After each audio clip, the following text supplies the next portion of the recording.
Guys, I have to tell you, it's like Christmas Eve here. I just want to show you the room, right? Look at all of the goodie bags.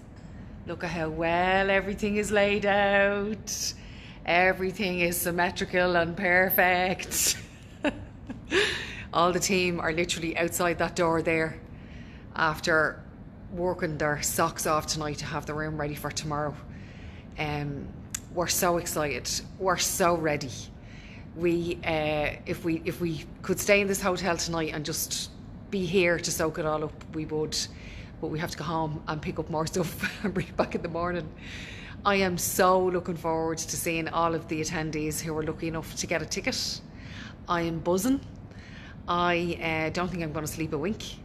And I have to tell you that I am just so looking forward to tomorrow, and I can't wait to see us all. And I'm going to knock it out of the park. I'm going to give the delivery of my life, and I'll see you in the morning. It's like Christmas Eve here in the Gibson Hotel. Slán.